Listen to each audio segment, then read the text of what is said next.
दोस्तों, क्या आपने कभी ऊपर देखकर एक छोटा सा हवाई जहाज देखा है? यह बिना सोचे कि यह एक फुटबॉल मैदान जितना बड़ा हो सकता है। कुछ प्लेन इतने विशाल होते हैं कि वे कभी स्पेस शटल को अपनी पीठ पर लेकर जाते थे। इंसानी इंजीनियरिंग के असली कारनामे। आज हम इन एविएशन दिग्गजों की दुनिया में सफर करेंगे, लेजेंडरी कार्गो प्लेन से लेकर पैसेंजर ट्रैवल के राजा और रानी तक। हम उनकी कहानियों, उनके मकसद और उनके महत्व को जानेंगे। दुनिया का सबसे बड़ा प्लेन क्यों बनाया गया था? हमें भारत में सबसे लग्जरी जेट क्यों नहीं दिखते? और ड्रीम लाइनर हमारे लिए इतना खास क्यों है? अपनी सीट बेल्ट बांध लीजिए। यह एविएशन के मिरेकल्सों की एक उड़ान है। हम अब तक के सबसे बड़े कार्गो प्लेन की तुलना आज उड़ने वाले सबसे एडवांस्ड पैसेंजर प्लेन में से एक से करेंगे। आखिर में आप इन मशीन्स और उनके पीछे के दूरदर्शी लोगों को एक नई रोशनी में देखेंगे। यह सिर्फ हवाई जहाजों की कहानी से बढ़कर है। यह इंसानी उपलब्धि का एक सेलिब्रेशन है। आइए अपनी उड़ान शुरू करें। मिलिए एंटोनोव N225 मरिया से द ड्रीम। यह अब तक का सबसे बड़ा विमान है। कोल्ड वॉर के दौरान बना, इसे सोवियत बुरान स्पेस शटल को ले जाने के लिए डिजाइन किया गया था। यूक्रेन में एंटोनोव टीम ने अपने N124 को लंबा किया। उसमें एक ट्विन फिन टेल और 6 विशाल इंजन जोड़े। नतीजा, एक ऐसा प्लेन जिसका विंग स्पैन लगभग एक फुटबॉल मैदान जितना लंबा था, खाली होने पर 285,000 किलो वजन का था और 250,000 किलो से ज्यादा कार्गो उठा सकता था। इसका 32 पहियों वाला लैंडिंग गियर एक कमाल था जो इसके भारी वजन को डिस्ट्रीब्यूट करता था।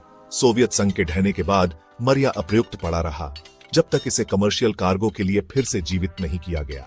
यह एक ग्लोबल आइकॉन बन गया। विंड टर्बाइन से लेकर इमरजेंसी रिलीफ सप्लाई तक सब कुछ ट्रांसपोर्ट करता था।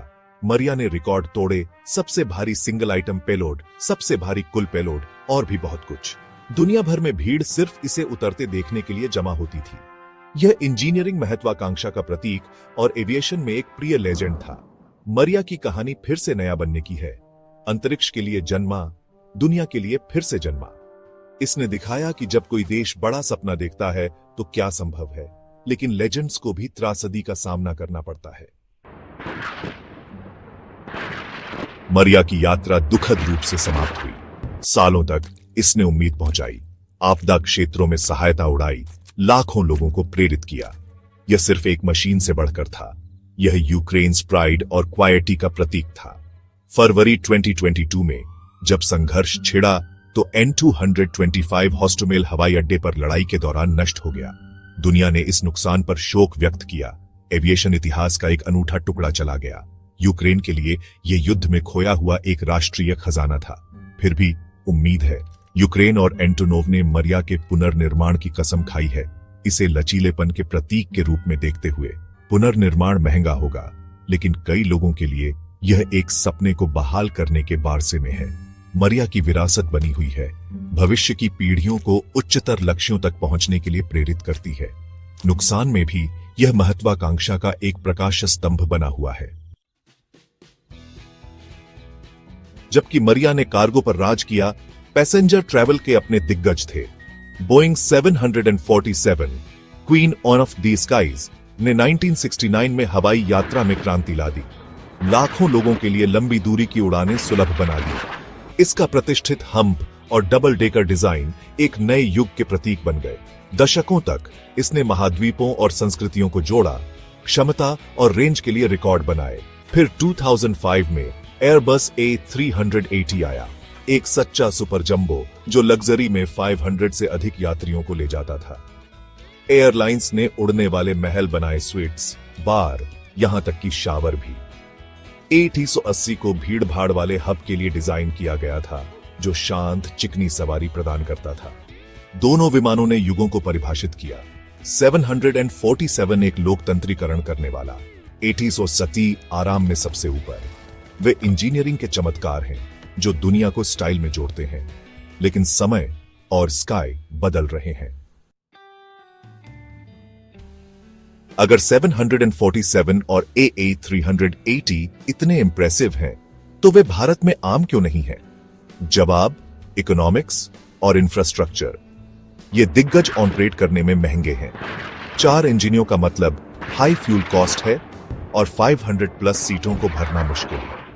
आज के यात्री direct point two point flights पसंद करते हैं, जो छोटे फ्यूल एफिशिएंट जेट्स द्वारा बेहतर तरीके से सर्विस की जाती है। सभी भारतीय एयरपोर्ट A380 के आकार को हैंडल नहीं कर सकते। अपग्रेड महंगे हैं और कुछ ही हद तक सीमित हैं।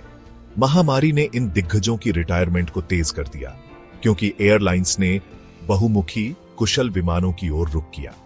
एमिरेट्स अभी भी A380 उड़ाता है, लेकिन वैश्विक ट्रेंड साफ है, सिर्फ आकार पर एफिशिएंसी।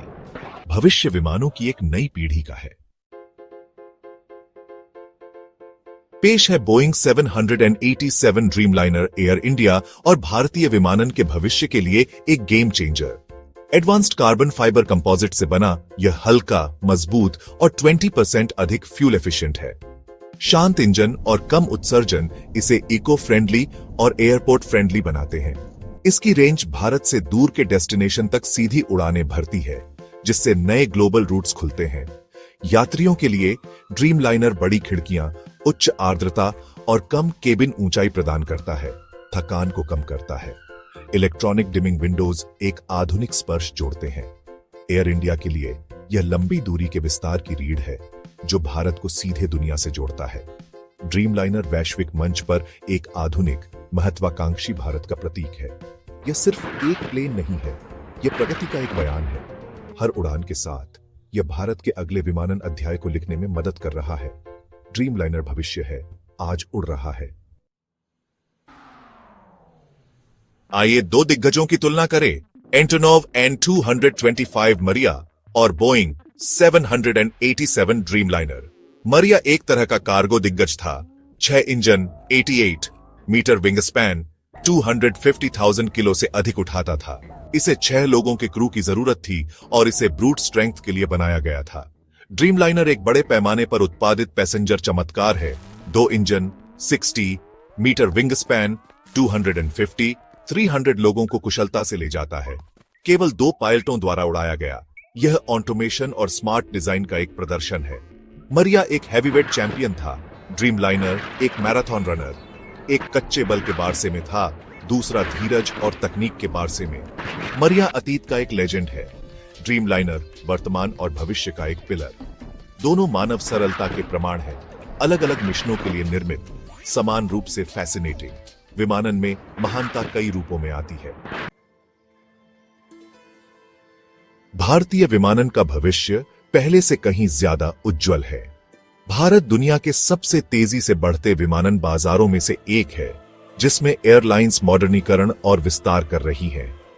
एयर इंडिया का बड़े पैमाने पर नया एयरक्राफ्ट ऑर्डर 470 विमान ग्लोबल लीडरशिप के लिए एक साहसिक दृष्टिकोण का संकेत देता है। ड्रीमलाइनर और एयरबस A350 जैसे नए फ्यूल एफिशिएंट जेट भारत को सीधे अधिक गंतव्यों से जोड़ेंगे। नए हवाई अड्डों और बेहतर बुनियादी ढांचे के साथ क्षेत्रीय कनेक्टिविटी भी बढ़ रही है। लक्ष्य सभी भारतीयों के लिए उड़ान को सुलभ और निर्बाध बनाना, लेकिन विकास टिकाऊ होना चाहिए।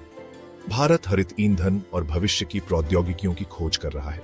हमारी प्रतिभा और नवीकरणीय ऊर्जा पर ध्यान के साथ हम टिकाऊ विमानन में अग्रणी बन सकते हैं। सपना भारत एक वैश्विक विमानन केंद्र और हरित उड़ान में लीडर। आसमान सीमा नहीं है, यह तो बस शुरुआत है। हम टेकोनफ के लिए तैयार हैं। क्या सफर रहा।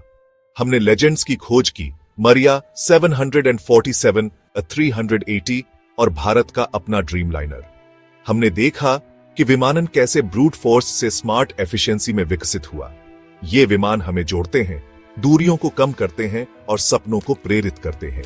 भारत अब उड़ान के भविष्य को आकार दे रहा है, न केवल यात्रियों के रूप में बल्कि नेताओं के रूप में भी।